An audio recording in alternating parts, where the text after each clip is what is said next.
지금 이 여권 좌파들이 좌파 매체 민주당 청와대 총동원되었어요.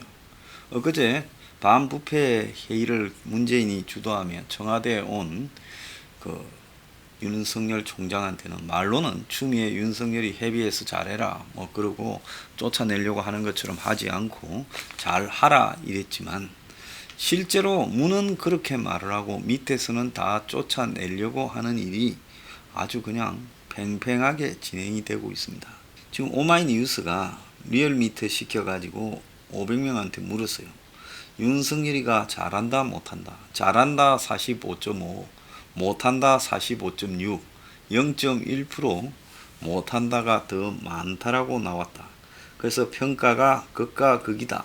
자, 이렇게 말한 거는 0.1이라도 못한다가 앞선다는 거는 이제 윤석열이 부분에 대해서 마치 그가 잘한다라고 알려져 있는 국민의 일반 시각이 잘못된 거다.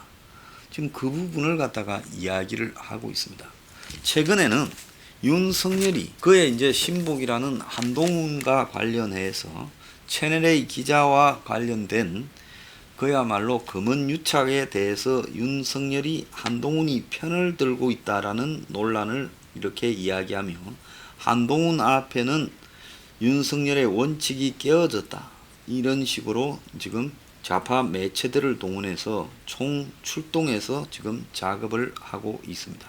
그래서 윤석열도 제19 감사기 지금 앞장서고 있다. 윤석열의 원칙은 한동훈이 앞에서는 왜 무너지나. 지금 한겨레는 이런 기사까지 썼어요. 논설위원을 동원해가지고요.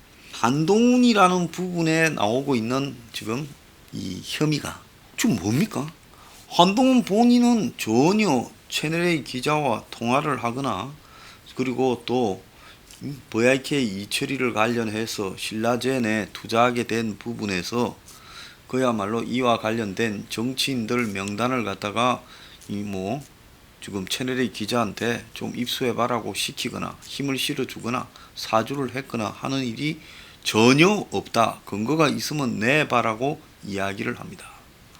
심지어 채널A 기자가 한동훈이가 부산에 가 있으니까 윤석열 총장이 전번에 한 바퀴 돌 때 부산에 따라갔다가 법조팀에서 한동훈이 방으로 가가지고 한참 한동훈이하고 이야기하는데, 한동훈이가 나는 그런 부분에 대해서 이렇게 생각하지 않고 있고, 신라젠 부분은 금융비리 차원이다. 배경이 있겠느냐까 이렇게 이야기를 했다는 거잖아요. 그리고는 저녁 약속이 있다고 나갔다 그러고요. 그래서 이 문제로 지금 한동훈을 엮어가는 부분 자체가 무리수의 억지가 너무 심하다는 겁니다. 그런데도 보수 진영이 마치 윤석열이 구하기에 앞장서고 있고, 그리고 김종인도 언급하고 안철수도 언급하고 진중권이가 언급했다고. 자, 윤석열이 지금 보수 진영의 비리는 입을 다물고 지금 문정권과 관련된 비리만 집중하고 있다. 이런 식으로 슬쩍 이야기를 해가고 있어요. 윤석열이 한쪽에는 가혹하고 정권에는 가혹하고 야당에는 너그럽다. 아니, 세상에 그런 사람이 어디 있어요? 윤석열이 문정권 취임하고 작년에 조국이 지금 문제가 터질 때까지 2년을 얼마나 적폐청산이라고 중앙지검장으로서 야권을 두들겨 잡았습니까? 그런데 지금 야권의 의혹, 황교안의 장관 시절 세월호 수사방해, 나경원이 자녀 입시 취업 패스트트랙 저지 사건과 관련된 나경원 관련 문제, 그 국회에서 벌어졌던 몸싸움 문제를요 검찰이 수사한다라는 게 적극적으로 그게 말이 됩니까? 이런 자유한국당 3종 세트를 수사하는 검찰의 칼끝은 묻었다. 그런데 울산 사건이나 유재수나 조국 관련 역대급 비리라고 해놓고 진실을 하나도 제대로 된 걸 못 내놓고 있다. 전부 수사 방해거나 또 대통령까지 나서서 수사 방해하고 지금 꼬리를 자르고, 그래서 지금 진실이 잘 드러나지 않고 있지. 그 지금 울산 사건 같은 게 보통 진실입니까? 민주주의에서 대의민주제의 핵심인 선거제도를 방해한 거 아니에요?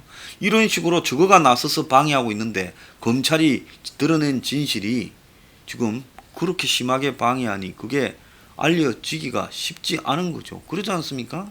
온갖 방해를 다 하고 있으면서 그런 역대급 비리라고 한 부분에 드러나는 게 없다. 방해하니까 안 드러나죠. 나쁜 놈들 아니에요. 자, 이게 한겨레가 한 걸레가 지금 되고 있어요. 이 좌파 매체가요, 이런 식으로 가가지고는 이 나라는 이 좌파가 아니라 이제 관변 의용으로 전락했다고 선언을 하는 겁니다. 자, 그래서 윤석열이 지금 적은 과거의 윤석열이다. 윤 이야기까지 하면서 그는 자기 편에는 철저하게 옹호하고 있다. 이럽니다.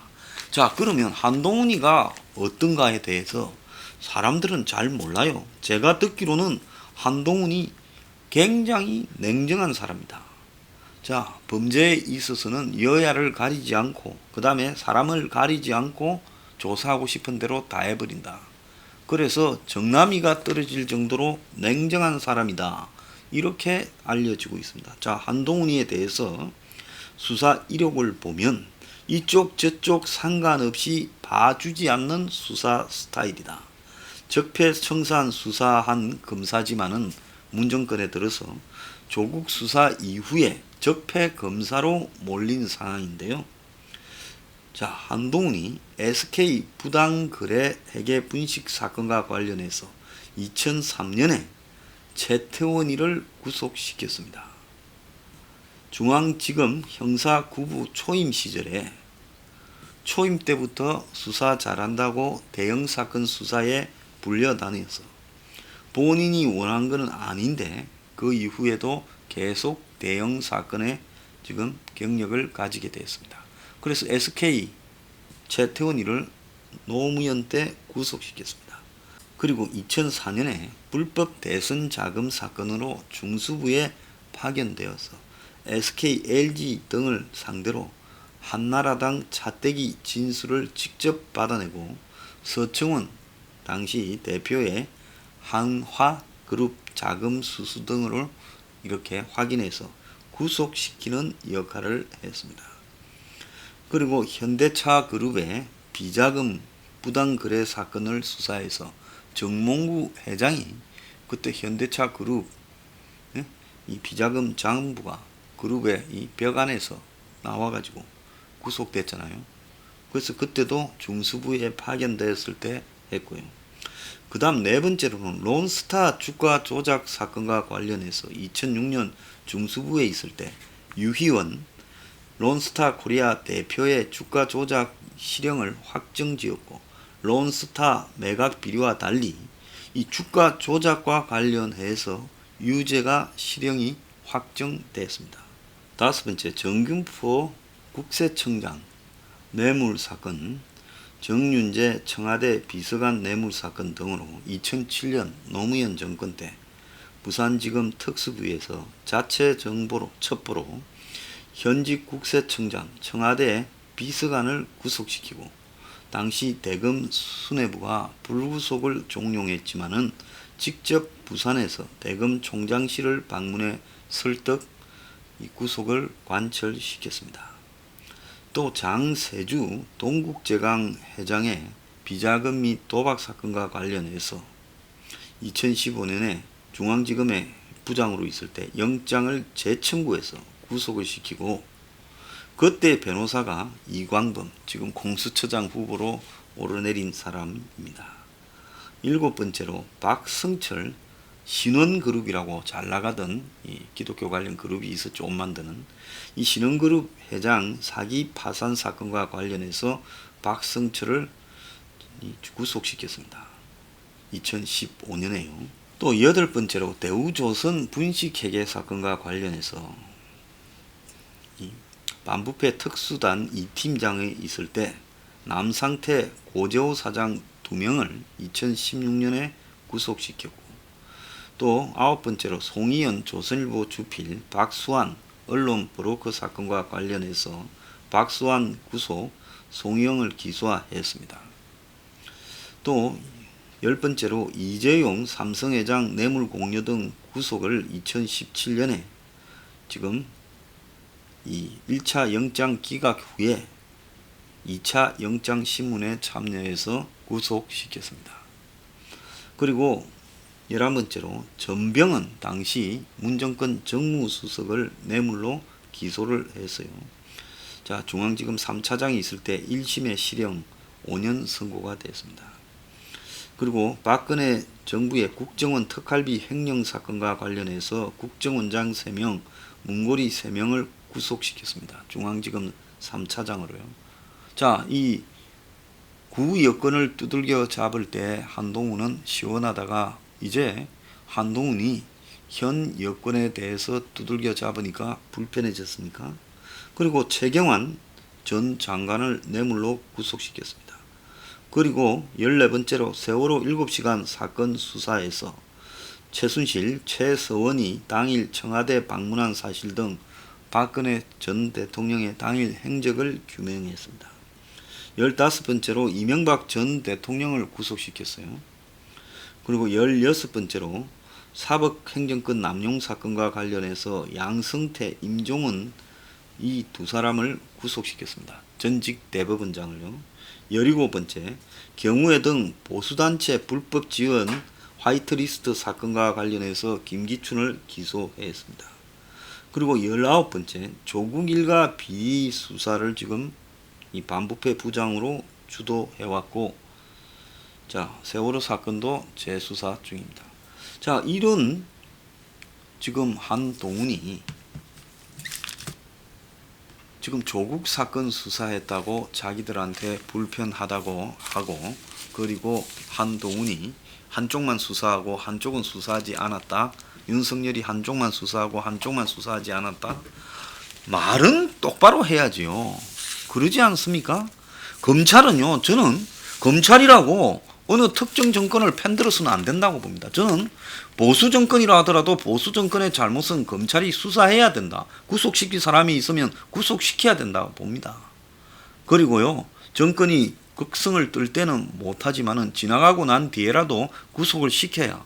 그래서 범죄자들이, 도둑놈들이, 정치하는 놈이 사기치고 돈 받아먹고 뇌물 받고 이 돈을 벌려고 정치하는 놈이 없어진다고 저는 보고 있습니다. 그래서 이런 검찰의 행동, 대한민국 실정에서 권력이 전성기에 있는데 집어넣을 수 있습니까? 문재인을 집어넣을 수 있습니까? 못 넣지요. 그렇지만은 권력이 꼬리가 좀 끊길 때쯤 집어넣는 행동이라도 그걸 비겁하다고 비판할 게 아니라 당연히 그렇게 가는 것이 원칙이라는 것을 알게 해야 된다고. 미국은 안 그렇습니까? 미국의 트럼프가요, 뉴욕의 남부 지구에 지검장을 잘라버렸지 않습니까? 자기가 임명한 척근인데요. 자기 관련해서 수사를 칼같이 한다고 얼마 전에 잘라서 내쫓아버리지 않았습니까? 그러니까 미국도 마찬가지고 전 세계 어디든 권력이 힘이 있을 때는 수사 방해를 하고 수사를 못하게 하지만은 그런 부분과 관련해서 권력에 대해서도 칼을 들이밀 수 있어야 된다고 봅니다.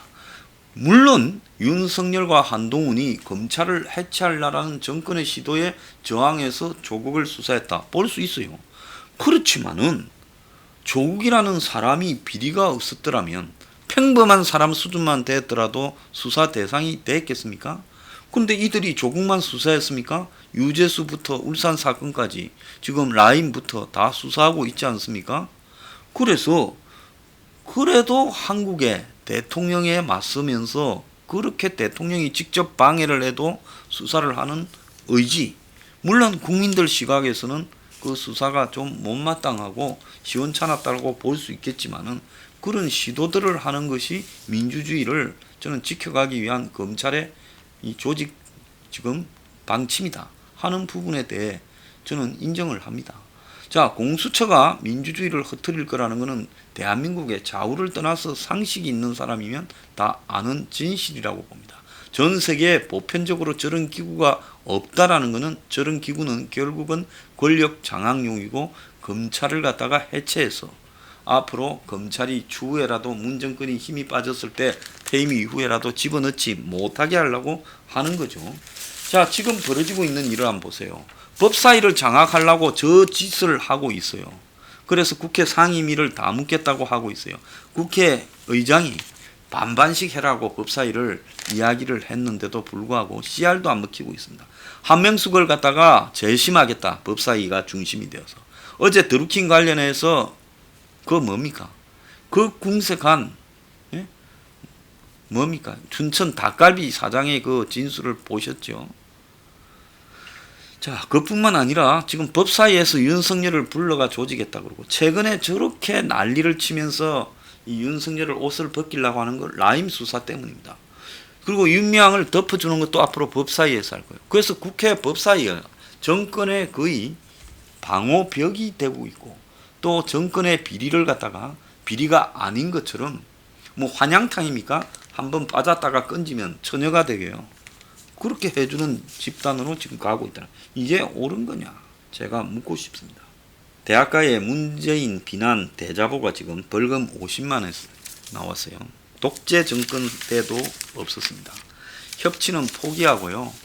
이 좌파 매체가 온통 관변 의혹 매체가 됐어요. 배달의 기수가 됐어요.